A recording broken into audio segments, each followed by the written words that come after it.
This episode is brought to you by Rackspace. The cloud is revolutionizing the way that healthcare organizations operate while delivering improved patient care, increased efficiency, and cost reductions. Cloud-based healthcare solutions from Rackspace Technology makes it easy for your organization to access patient and research data, collaborate with others on the continuum of care, and scale up or down as needed. Rackspace Healthcare Cloud allows your organization to securely store, process, share, and analyze clinical information. Let their experts help you determine which private cloud or public cloud is ideal for your workloads. Check them out at thisweekhealth.com/Rackspace. Today on Newsday. There are so many products. There are so many emerging technologies. There are so many things, shiny objects that I feel like we've chased for a long time, where we come to the table with a solution and then try and figure out what problem it can solve.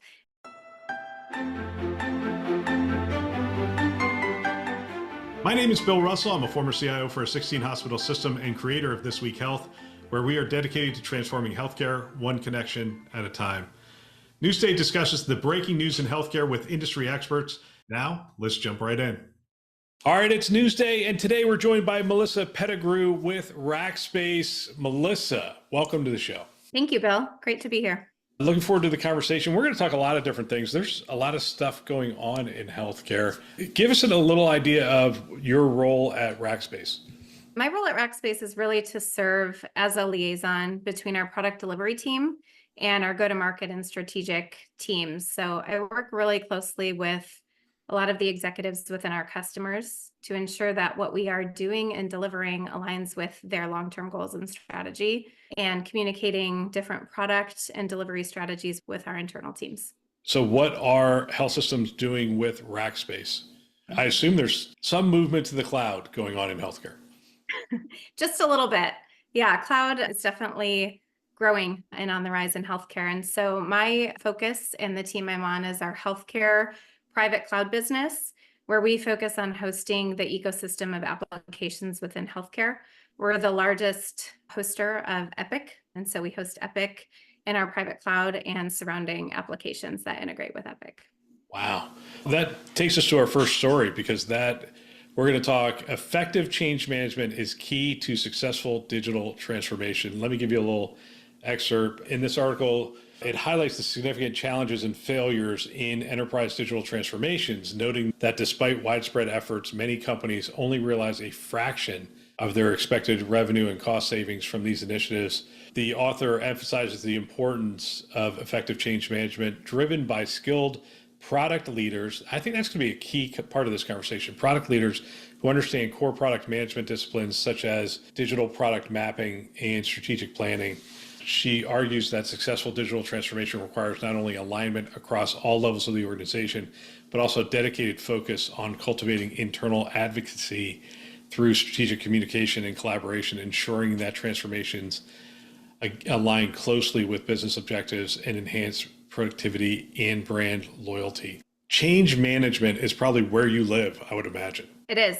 A lot of what I do is working within our organization and within our customers, managing all of the different layers and levels and groups of people to come together to drive strategy, develop products, and really lead effectively. And I've seen many different styles of change management. Where does the breakdown occur? It's so common, and I'm not even sure I could pinpoint one area, but I'm curious, from your perspective, where does the breakdown, where we don't realize the desired results, where does it usually break down? Yeah, that's a great question. I think there's a lot of different areas where breakdown can occur, but I think one of the most prevalent areas I see is this disconnect between strategic alignment goals in the business and then actual outcomes. And so I think we see a lot, especially in healthcare, where people really lean on technology to solve a problem, but the problem isn't clearly identified. And I think it's that mistranslation or misinterpretation across different units. So technology people speak a very specific language. The business speaks a very specific language. Customers speak a very specific language. And I see the biggest breakdown in those groups being able to come together and actually translate identifying a problem translating and communicating desired outcomes, and then actually creating this loop and this circle of feedback throughout the process, throughout any sort of change process that continues to return to what is our goal? What problem are we trying to solve? Are we on track for those goals? And are we actually meeting those desired outcomes? And so I would argue one of the biggest challenges overall is a communication challenge. I mean, and the other thing that you pointed out was, beginning with the end in mind. It's really understanding this is the objective, this is where we're going to, this is what we want to accomplish. There's so many people in healthcare that have a desired outcome that they go in these 5, 10, 15 different directions and say, wait, this is what we're doing. This is what we're trying to accomplish. We can do those things later, but this scope creep is going to kill us on these projects.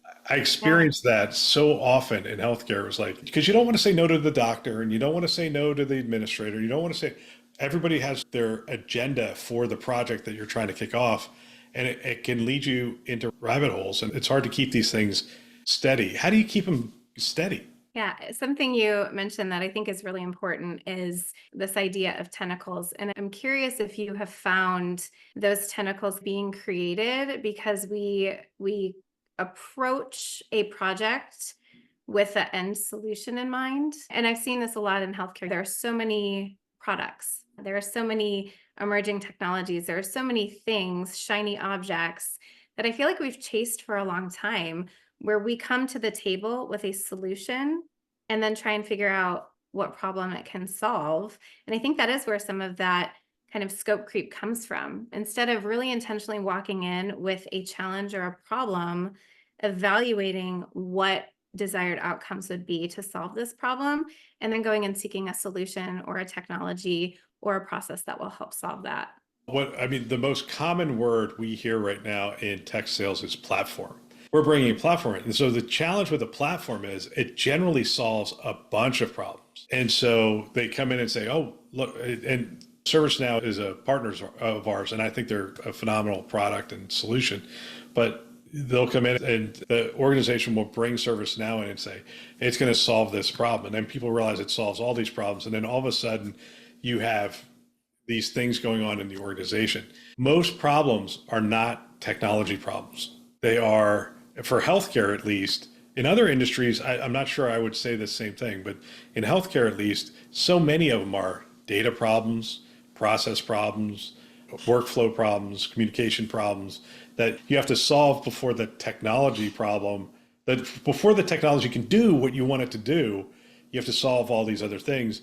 And that's really hard work. And that's where I think a lot of this stuff just breaks down. I would agree. And I think starting with the process problem, I think that's where we've seen some of the biggest breakdown and challenges in adoption, valuable business outcomes, effective change management, is that we haven't taken a step back to fix the root of the process problems. We find workarounds or we just ignore it. And then it's just exacerbated as you bring more and more to the table to manage and lead with.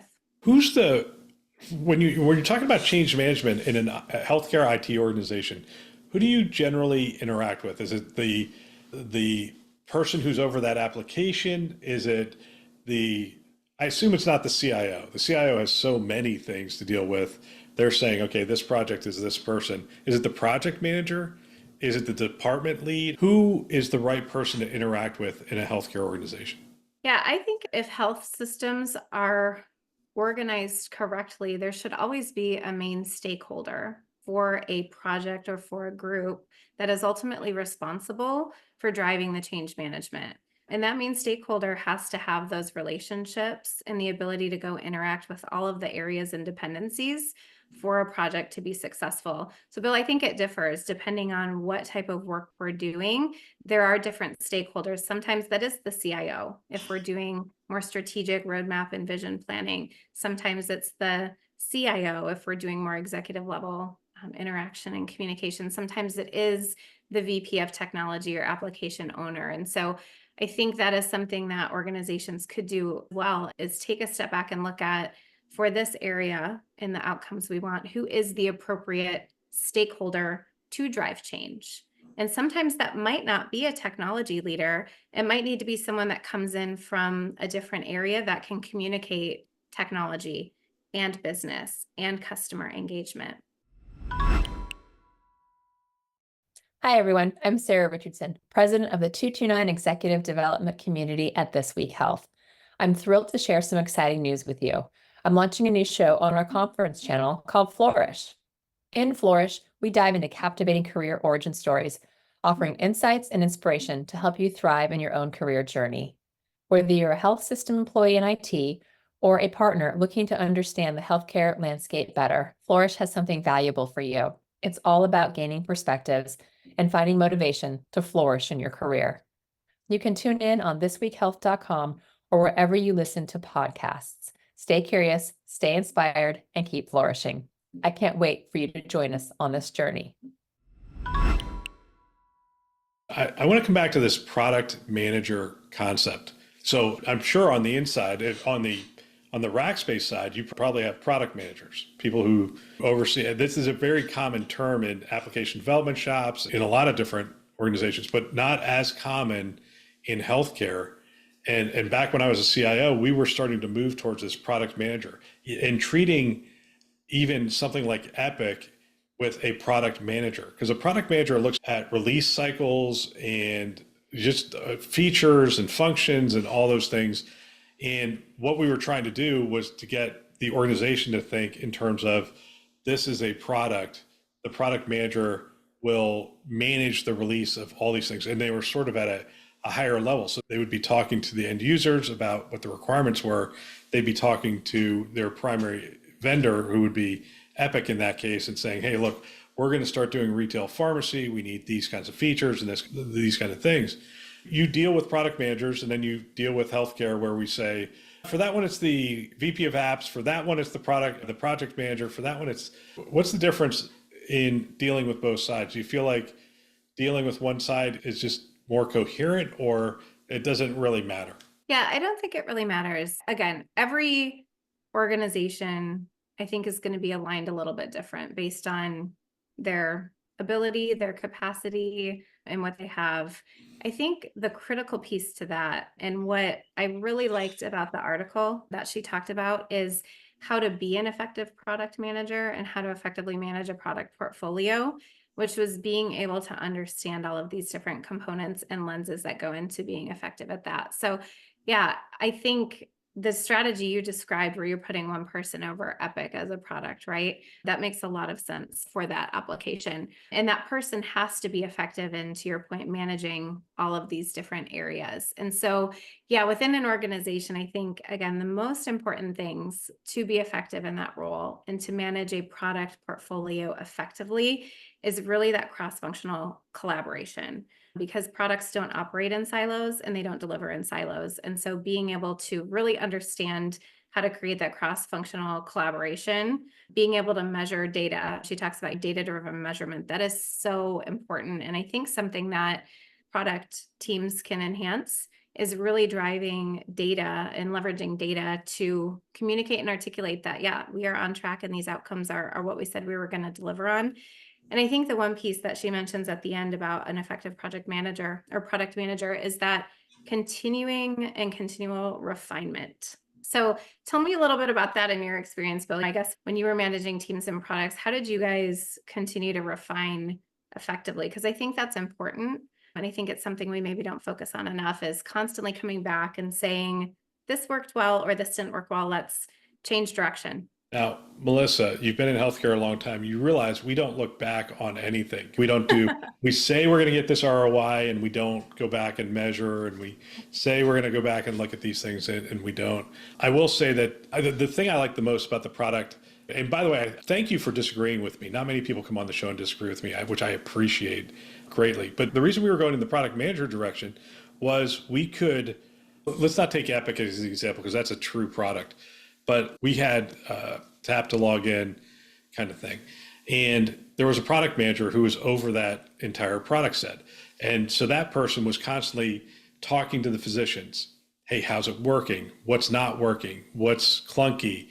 Those kinds of things. And so they would come back and they would decide what those releases were. And we got to be a little bit like Apple, in that Apple has a big day once a year where they say, here's all the things you said you want. We're releasing these things. And that was the big release. And you were making decisions all along the way. We're going to release this, we're not. And I find that one of the problems with healthcare is we just slow drip these releases out to people and they don't see the change that's actually happening.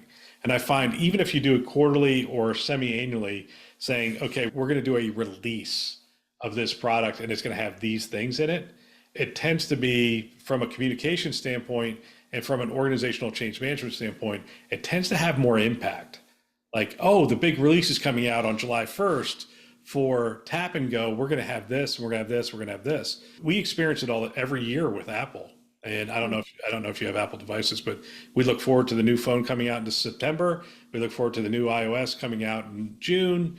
And they've just gotten into these cycles, and their team internally also has gotten into work rhythms that allow them to organize better and make sure that they're making progress.